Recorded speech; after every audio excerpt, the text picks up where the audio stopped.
अस्सलाम वालेकुम, कैसे हैं सब? यकीनन खैरियत से होंगे। मैं भी खैरियत से अल्हम्दुलिल्लाह।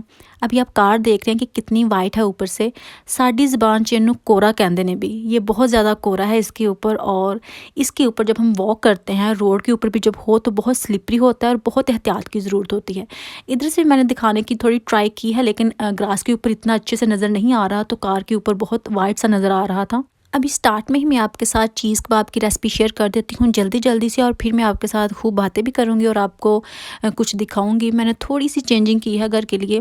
मेरा अक्सर दिल करता है कि मैं मतलब जल्दी बोर हो जाती हूँ अगर चेंज ना करूँ थोड़ी बहुत सेटिंग, क्योंकि वैसे भी इतना कुछ नहीं है घर में जिसको मैं चेंज करती रहूँ। जो कुछ है उसको ही मैं थोड़ा सा चेंज करने की ट्राई कर लेती हूँ।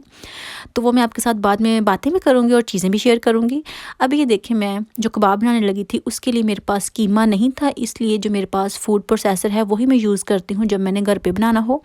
तो जो चिकन बोनलेस है वो मैंने यूज़ करना है, और उसका ही मैंने ये यूज़ करके साथ तो इसका मिन्स थोड़ा बहुत कर लिया है अच्छे से। इतना ही मुझे चाहिए था, तो इससे ज़्यादा भी हो जाता है लेकिन मुझे इतना ही चाहिए था। ये कबाब भी मुझे बहुत पसंद है, स्पेशली मेरे हस्बैंड को ज़्यादा पसंद है। वैसे तो चपली कबाब ज़्यादा मज़े के होते हैं, लेकिन पता नहीं चीज़ की वजह से ज़्यादा अच्छे लगते हैं उनको, और वैसे भी मेरे बेटे को काफ़ी पसंद है, तो इसलिए बेटे की वजह से मैं बना लेती हूँ। इसमें चीज़ ऐड करनी होती है, वो मैं बहुत ज़्यादा करती हूँ ऐड। मुझे एक वीडियो में कमेंट आया था कि आप चीज़ बहुत यूज़ करती हैं, आपके पास सस्ती है। मुझे नहीं लगता यहाँ सस्ती है, काफ़ी एक्सपेंसिव है, डिपेंड है आप कौन सी ले रहे हैं, और वैसे भी इतनी सस्ती तो नहीं है। बस ये है कि मुझे बहुत पसंद है इसलिए मैं ले लेती हूँ। इसमें मैंने चिली फ्लेक्स भी ऐड किए हैं, जो मेथी है वो ऐड की है। बहुत ज़्यादा इसमें स्पाइसेस नहीं ऐड करते। और ये थोड़ी सी मैंने जो पेपरिका है वो भी इसमें ऐड की है। उसके बाद थोड़ी सी काली मिर्च भी, जो ग्रीन चिली है वो ऐड नहीं करनी, कोरिएंडर भी नहीं ऐड करना, कुछ भी नहीं करना। और ये सॉल्ट ऐड करके फिर इसको अच्छे से मिक्स कर लेना है।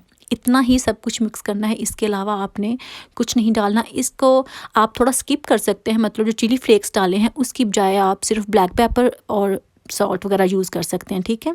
उसके बाद इसको अच्छे से मिक्स कर लेना है आपने, और थोड़ी देर के लिए फ्रिज में रख देना है। तकरीबन आधा पौना घंटा आपने फ्रिज में रखना है, और बाद में इसको निकाल लेना है आपने। और इसको रेडी करने के लिए मैंने मैदा लिया है, और साथ मैंने अंडे लिए हैं, और साथ ब्रेड क्रम्स लिए हैं। उसके बाद मैंने ऑयल लिया है, ऑयल से हाथों को आपने अच्छे से ग्रीस कर लेना है, और फिर इसके कबाब बनाने हैं, ठीक है। जो मैं कबाब बनाती हूँ, मैं इसके रोल बनाती हूँ जिस तरह सीख कबाब होते हैं। अगर आप चाहें तो जिस तरह राउंड कबाब होते हैं या टिक्की वगैरह हम बनाते हैं वैसे भी बना सकते हैं, लेकिन मुझे ये ज़्यादा ठीक लगते हैं। मतलब इसको पहले हमने मैदे में डालना होता है, फिर एग में डालना होता है, और फिर ब्रेड क्रम्स भी इसके ऊपर जो है लगाने होते हैं। तो अगर जो हमारा गोल वाला कबाब होगा, टिक्की की तरह होगा, तो फिर वो पकड़ना थोड़ा मुश्किल हो जाएगा, इसलिए ये ज़्यादा बेस्ट है। तो ये मैं बना लेती हूँ, और वैसे भी बेटे को ये वाली जो शेप है ज़्यादा अच्छी लगती है, मतलब हाथ में पकड़ के आराम से खा लेना होता है, तो इसलिए मुझे ये ज़्यादा बेस्ट लगती है। इसके आपने जितने भी बनाने हो आप बना सकते हैं, मतलब साइज़ आप अपनी मर्ज़ी से कर सकते हैं। मेरे पास जो कीमा था वो तकरीबन आधा किलो था, आधा किलो से थोड़ा सा ज़्यादा होगा लेकिन आधा किलो ही था। तो उसके मेरे पास तकरीबन कोई 13-14 कबाब बने थे।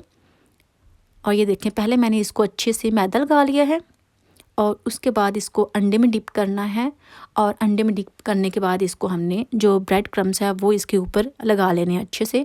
और ब्रेड क्रम्स लगाने के बाद इसको फिर मैंने जो बोर्ड था हमारा उसके ऊपर थोड़ा रोल कर लेना है अच्छे से, ताकि वो उसकी जो शेप है ना वो भी ख़राब नहीं हो।